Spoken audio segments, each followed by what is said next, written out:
이 창고를 만드는데 돈이 얼마가 들었을까요? 이 돈으로 조립식 창고를 샀으면 아마 네다섯 개는 샀을 겁니다. 혹시 돌틈이나 벽돌 사이에서 자라는 잡초를 뽑아보셨나요? 진짜 짜증나죠. 뿌리까지 쏙 뽑혀야 속이 시원한데 줄기만 끊어졌을 때 그 답답함. 이건 진짜 겪어보신 분들은 격하게 공감하실 겁니다. 안녕하세요. 소라의 정원입니다. 저는 정원을 만들면서 하지 않아도 될 수고를 참 많이 했었는데요. 헛돈도 정말 많이 썼습니다. 그런데 이런 실수들은 경험을 해보고 나서야 알게 되는 그런 것들이고 사전에 미리 계산해서 피할 수 있는 그런 게 아니더라고요. 그래서 오늘 이 영상을 준비했습니다. 이 영상 끝까지 시청하시면 여러분은 제가 했던 뼈아픈 실수는 하지 않게 될 거고요. 저처럼 헛수고도 헛돈도 안 쓰시게 될 겁니다. 저희 집 정원은 남향인데 정원 주변으로는 건물도 없어서 저희 집 식물들은 하루 종일 햇볕을 받습니다. 햇볕을 좋아하는 장미나 라벤더 같은 경우는 별 문제가 없지만 이런 환경을 싫어하는 식물들이 있습니다. 대표적으로 수국입니다.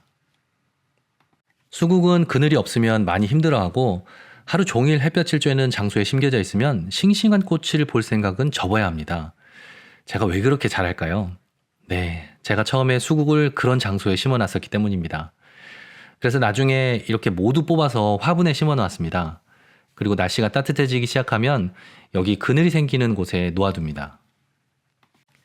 누가 율마는 햇볕을 좋아한다고 해서 하루 종일 햇볕이 비치는 곳에 율마를 두었습니다. 그런데 여기 이 율마들 한번 보시죠. 차이가 확 나죠?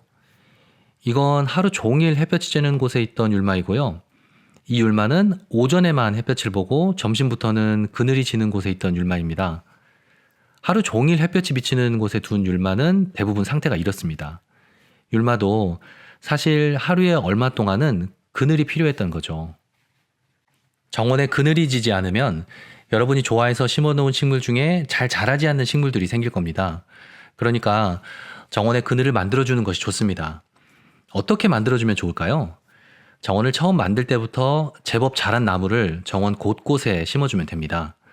어느 정도 자란 큰 나무는 아무래도 가격이 좀 나가긴 하지만 저처럼 식물을 죽이고 다시 뽑고 하는 그런 수고를 하지 않으시려면 돈이 좀 들더라도 처음부터 큰 나무를 심어서 그늘을 만들어주는 것이 좋습니다.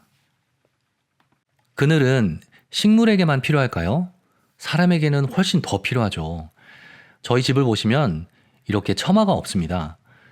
여러분이 집을 지으신다면 꼭 이렇게 처마를 길게 내시길 바랍니다. 처마가 없으면 불편한 점이 한두 가지가 아닙니다. 무엇보다도 밖에서 할 수 있는 일에 많은 제약을 받습니다. 처마가 있으면 비가 와도 처마 밑에서 여러 가지 작업을 할 수가 있는데 저희 집에서는 일단 비가 오는 날에는 밖에서 하는 작업은 모두 스톱입니다. 햇볕이 강하게 내리쬐는 날도 마찬가지입니다. 처마가 만들어주는 그늘이 있어야 따가운 태양을 피해서 쉬기도 하고 이런저런 작업을 할 수가 있는데요. 제가 볼 때 처마는 선택사항이 아니고 필수인 것 같습니다. 여러분, 나무 좋아하세요? 저도 나무를 무척 좋아합니다. 나무에서 나는 향기, 그리고 나무에서 느껴지는 질감과 또 나무만이 줄 수 있는 감성. 그래서 저희 집 실외의 어지간한 시설물은 모두 나무로 만들었습니다. 어떻게 됐을까요? 보이시나요?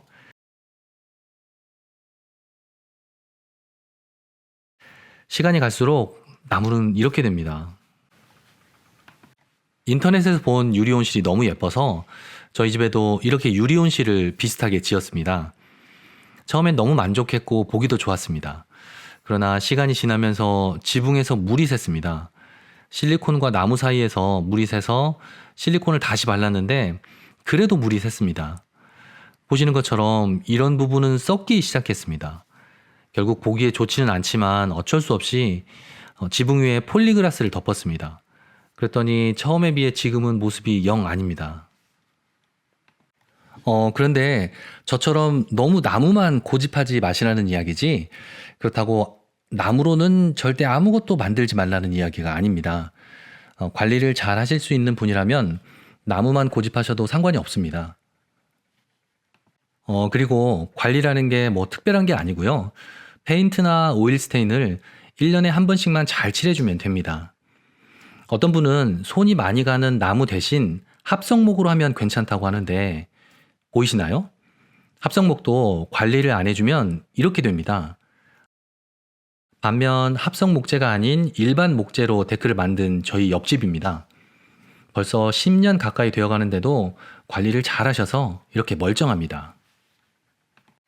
집에 창고가 없으면 이렇게 여러 가지 물건들이 여기저기 나뒹굴게 됩니다. 공구들이 비에 맞아서 못 쓰게 되는 경우도 자주 생깁니다.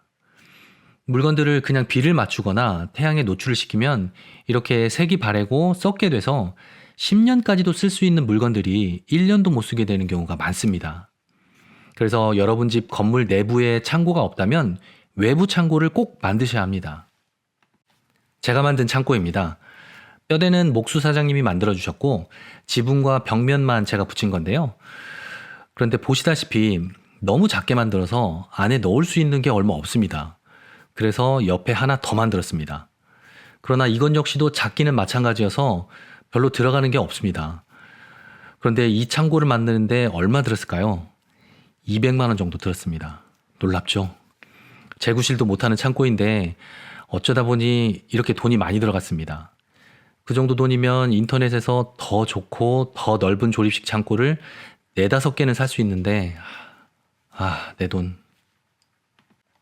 여러분이 목작업에 취미를 갖고 계신다면 모를까? 그렇지 않다면 꼭 조립식 창고를 구입하실 것을 추천합니다. 인터넷에서 검색하시면 여러분이 원하시는 가격과 사이즈를 찾으실 수 있을 겁니다. 예전 영상에서도 한번 말씀드렸었죠. 정원에 잔디를 깐다면 잔디 엣지를 꼭 시공해야 한다고요. 화단과 잔디밭 사이에 잔디 엣지를 시공하지 않으면 잔디가 화단 안에 뿌리를 뻗어서 매년 고생길이 열린다는 내용이었는데요. 그런데 이것도 제가 왜 그렇게 잘 알고 있을까요? 네, 맞습니다. 제가 처음에 정원을 만들 때 잔디 엣지 없이 그냥 만들었기 때문입니다. 지금도 매년 화단을 파고드는 이 잔디 때문에 고생을 하고 있습니다. 경계석이 이렇게 촘촘하게 붙어 있어도 잔디는 그 사이를 비집고 들어갑니다. 보세요. 대단하죠? 올해는 미루던 잔디 엣지를 시공하려고 합니다.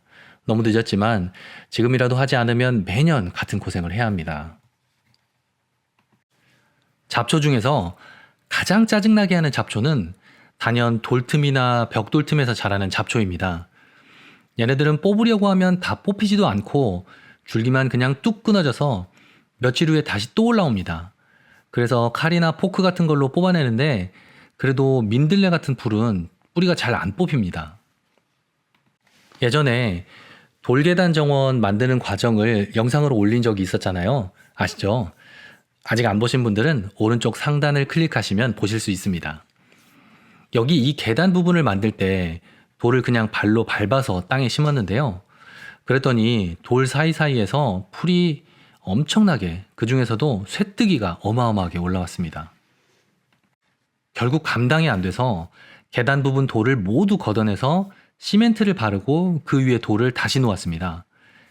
이곳 벽돌길 틈새에서도 풀이 많이 자라서 돌계단에서처럼 벽돌을 모두 걷어내고 시멘트 작업을 하려고 했었는데요. 그런데 어떤 영상을 보니까 이런 방식으로 간편하게 틈새에 시멘트를 메우더라고요.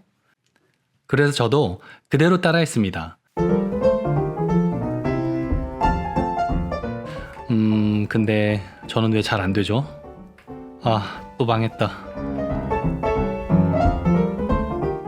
끝까지 시청해주셔서 감사합니다.